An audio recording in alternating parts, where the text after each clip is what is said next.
ጤና ይስጥልኝ ተመልካቾቻችን፣ ዜና በምልክት ቋንቋ ቀርባሉ። የተባበሩት መንግስታት ድርጅት ዋና ጸሐፊ አንቶኒዮ ጉተሬስ ኢትዮጵያ የታላቁ ኢትዮጵያ ህዳሴ ግድብን አጠናቃ በመመረቋ እንኳን ደስ አላችሁ ብለዋል። በተጨማሪም አገሪቷ የአየር ንብረት ጉባኤ እና ሌሎች ፕሮጀክቶችን በማስተናገድ ላስመዘገበችው ስኬት አድናቆታቸውን ገልጸዋል። ፕሬዝዳንት ታዬ አጽቀሥላሴ ከዋና ጸሐፊው ጋር በቀጠናውና በሌሎች ጉዳዮች ላይ ሰፊ ውይይት ማድረጋቸውን የውጭ ጉዳይ ሚኒስቴር አስታውቋል።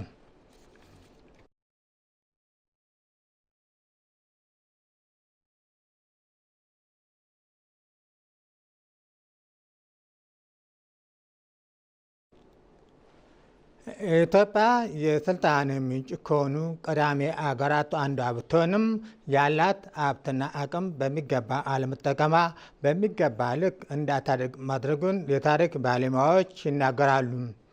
አሁን ላይ የታላቁ ኢትዮጵያ ህዳሴ ግድብ መጠናቀቅ ኢትዮጵያውያን ሀብቶቻቸውን ይበልጥ ለማልማትና ለመጠቀም ያላቸውን ቁርጠኝነት ያሳዩበት መሆኑን ተጠቅሷል።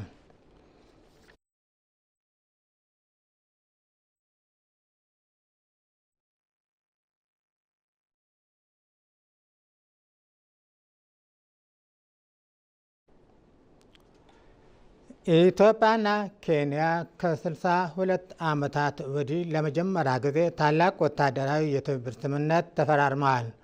ትላንት በሁለቱ አገራት መካከል የተፈረመው ወታደራዊ ስምምነት እንደ አውሮፓውያን አቆጣጠር በ1963 ኬንያ ነፃነቷን ማግኘቷን ተከትሎ ከተፈራረሙት ቀጥሎ መከላከያ የተደረገ ታላቅ ወታደራዊ ስምምነት ነው። የጦር ኃይሎች ጠቅላይ ኢታማዦር ሹም ፊልድ ማርሻል ብርሃኑ ጁላና የኬንያ መከላከያ ኢታማዦር ሹም ጄኔራል ቻርልስ ሙሬ ካራሪ በመከላከያ ጠቅላይ መመሪያ በሁለቱ ውይይት ካደረጉ በኋላ በጋራ መስራት በሚቻልባቸው መስኮች ወታደራዊ ትብብር ስምምነት ተፈራርመዋል። ወታደራዊ የትብብር ስምምነት እንደ ሌሎች ስምምነት የሚታይ ሳይሆን ስትራቴጂያዊ በሆኑ ስራዎች ላይ በጋራ መስራት የሚያስችል ሀገራት በመካከላቸው ያለውን ግንኙነት መተማመን በሚያድግበት ወቅት የሚፈጸም ነው።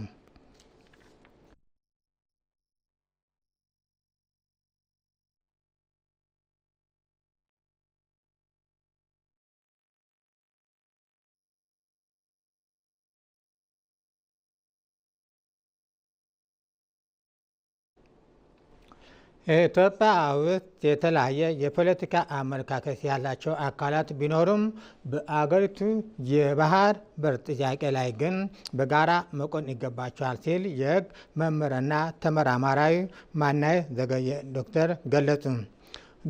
ዶክተር ማናዬ ከቲቪ ዳጉ መሰናዶ ጋር በነበራቸው ቆይታ ኢትዮጵያውያን የፖለቲካ ልዩነታቸውን ወደ ጎን በመተው የሀገር ሕልውና መሰረት በመሆን የባህር በር ጥያቄ ላይ በጋራ መቆም ይኖርባቸዋል ብለዋል። ኢትዮጵያ ያነሳችው የባህር በር ጥያቄ ዓለም አቀፍ መርሆችን የተከተለ ተገቢ የመብት ጥያቄ መሆኑን ሊታወቅ ይገባል ሲሉ ገልጸዋል። ዓለም አቀፍ ሕግና ተሞክሮ እንደሚያሳየው አንድ አገር ምርቶችን ወደ ዓለም ገበያ ለማውጣት ወይም ከዓለም ገበያ ለማስገባት የጎረቤት አገራትን የባህር በር መጠቀም ይፈቅድለታል። ኢትዮጵያ የባህር በር አግኝታ በንግድና ኢኮኖሚ ተጠቃሚ ብትሆን ለጎረቤት አገራት ምንም አይነት ጉዳት እንደሌለው ዶክተር ማናዬ ገልጸዋል። የባህር በር የሌላቸው አገራት በዓለም አቀፍ ደረጃ 44 ሲሆኑ ከነዚህ ውስጥ 16ቱ አፍሪካ ውስጥ ይገኛሉ።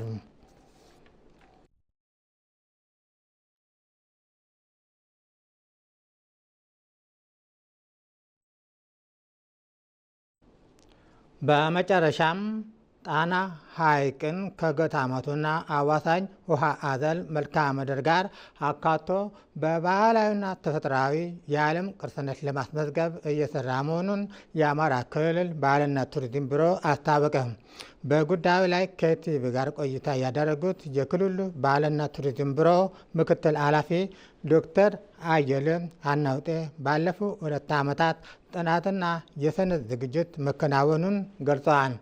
ሰነዱ የቀረበለት የተባበሩት መንግስታት የትምህርት የሳይንስና ባህል ድርጅት የጣና ሐይቅ ደሴት ገዳማትና አዋሳኝ ውሃ አዘል መልክዓ ምድር በባህል እና ተፈጥሮ መካነ ቅርስነት ለመመዝገብ የተጀመሩ ስራዎች ውጤት ማስገኘታቸውን አስታውቃል። በመሆኑም ቅርሱ በያዝነው ዓመት ማገባደጃ ላይ በኮሪያ ሪፐብሊክ ቡሳን ከተማ በሚካሄደው ዩኔስኮ የዓለም ቅርስ ኮሚቴ 48ኛ መደበኛ ጉባኤ ላይ እንደሚዘገብ ይጠበቃል ተብሏል።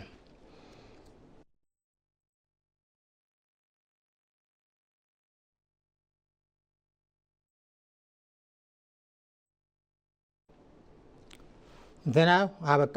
ከቀሪ ፕሮግራሞቻችን ጋር መልካም ቆይታ ነው።